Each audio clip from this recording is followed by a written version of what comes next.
What is it about watches and cars? You recently bought a very expensive car. How much was that car? 2, 3 million, whatever. 4 million. 4 million. What is it for you? Why watches? Why cars? Is it motivation for others? Lead by example. See what I have, and that you can get there. Is it a personal choice? Like, what is it? Yeah. Does it drives you, or you do it to help drive others? So I have some people that believe that within our organization that believe that it motivates others, and that's okay because maybe it does, and people aspire to want to get those things. I actually don't live by that belief. I do it for me. Okay. It's all for me. When I was a kid, my first sports car was my true sport supercar. First one was a Lamborghini Hurricane. That was in the LA days. Towards the end. Okay. I was doing both. Sure. And when I was a kid, I used to sit around and doodle. I used to draw a car that looks like the Hurricane as a kid. I wish I had some of that stuff to show. And it was mainly the front end, that sharp front end. Sure. I used to draw it, right? So like I used to play with like those cards. There's this game in South Africa where you trade cards and it shows like the horsepower of the car. And that's where I learned like Mustangs and all those kind of things because it was on those cards. But I'd never seen those cars in real life, right? So I've just always had this natural fixation or whatever it is to just, I love cars. But I've done enough in the car world and bought enough cars to build my relationships to the point that now I can get desirable cars. And if you think about it this way, if you have the means and you can actually buy this car that's highly desirable, drive it for a while, experience it, sell it, and make money. It's investment. Correct. There's people out there that will debate that watches are not an investment, cars are not an investment, but I'm not really buying it to make money. I just buy it because I know I can enjoy it and not lose money. So the amount that I make doesn't really matter. Even if I go even on it, I'm okay with it. I mean, in the car, having a car and being even with it's actually great because cars depreciate. No doubt. Right? Most of them. I can say this. I am using the current car to build my social media. I put my Instagram name on the side, just a little thing on the side, and I go to the car shows. And after every single car show, I've built up more followers. And some people say, "Why are you building your following?" I'm like, I don't know. I think it's the way of the future, and It's I think a new currency. I think there's some value there. And Is that why you do podcasts too? That's to spread awareness about your personal brand? No. Why do you do podcasts? Because people ask me. But I'll tell you this, and I had this chat with Ryan Stewman recently at lunch. I went to lunch with him recently, and I said to him, hey, there's a couple of people's podcasts that I'd like to get on.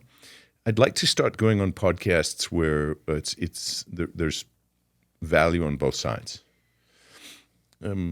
I've actually, in the last year, turned down a lot of podcasts. And the reason being is because I felt the reason I was invited to the podcast was only to add value to the person hosting the podcast. And that's not the right reason for me to go on a podcast, right? So I'm not on this mission to get my message out there. However, I do believe under the right circumstances, I can add value, right? So I've actually, at a point, became selective and started saying, I'm not going to go on a lot of podcasts. And I think that's probably also relative to what's happening in my life, right? If I feel like my thinking has changed a little bit and my message is improving or changing and I've evolved a little bit and I have a different message to add, then I'll go on a podcast because it's something fresh. It's not, because you could go on countless. There's so many podcasts out there, and you're diluting your message. I agree. It's the same stuff. So it's like less is more. And if I'm not adding value anymore, then why am I doing it? Because, anyway. So I got different thinking on that. Favorite car now you don't have yet? You got Bugatti. Do you still have a dream car? Because we grow as our dreams grow. So you as a kid, You like Ferraris, you like sports car. Now you have ultimate sport car. What's there to like? Yeah. What's there else? Yeah, I'm sure life is just levels, right? Does it become a jet next? Does it, what's the real deal? There's actually a jet coming out in hopefully 2025 called the Honda Jet 2600. I was gonna say Honda Jet. I've Yeah. seen it. Pretty sweet. Well, that's a small. 57 million, I think, is the price tag. No.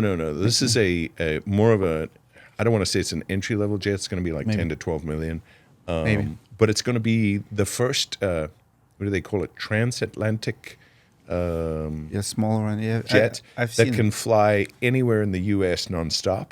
Nice. And I think it can get over the pond. But the point is, it's lighter on fuel, better technology, higher cabin pressure, less fatigue for travel. It's got all these cool things, right? So for me, it's also about setting goals.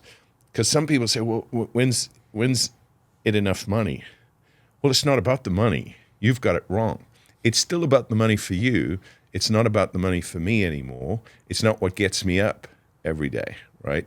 So have you ever heard the expression that says your attitude almost always determines your altitude in life, Yes. right? Do you agree? Yes. Okay. I don't. Why? So what if I have a great attitude, but I'm lazy, I see your point. right? But what if I'm a hard worker and I have a great attitude? Well, attitude's the difference maker. Do you see what I'm getting at? Yeah. So let me relate that to money. If you're a good husband, a hard worker, you're putting in good time, you're good to your family, you're a good human being, good to people at work, and you add money, money's the difference maker between a good life and a great life because you create more experiences without the stress of worrying about it. Like Dave Ramsey said, it makes you more of who you are. Yes. Good and bad. Yes, exactly. Yeah. So money can be the difference maker, I think, when I think about money, right? And then there's the other thought on it is that if you work a certain amount of time and you put in X amount of effort and a certain amount of money hits the bank account, it's how we take score. Meaning you make a mental note in your head, is this worth it? Is the juice worth the squeeze, right? But it's not about the money because when I get hyper-focused on the money, you start making bad decisions. It's like my expression that says trying to control results instead of influencing thinking. Most business owners out there are waking up every day, and what's the first things they look at? The numbers, the production, the this, the that, the that. And then they call everyone and their day gets managed by the numbers. What I want to do is connect with people and spend time with people so I can influence their thinking. And if I can change the way that someone thinks, I can change the actions. Most people are trying to change the actions. Make sense? Yes. So coming back to the car, I'm going to get the next car. I already have an allocation. I'm flying to Sweden in May to spec it out. What is it? It's called the Koenigsegg Jesko. Okay. It's just a beautiful car. If you enjoy this clip and want to watch another one, click right here. If you want to watch full episode, go to description or click right here.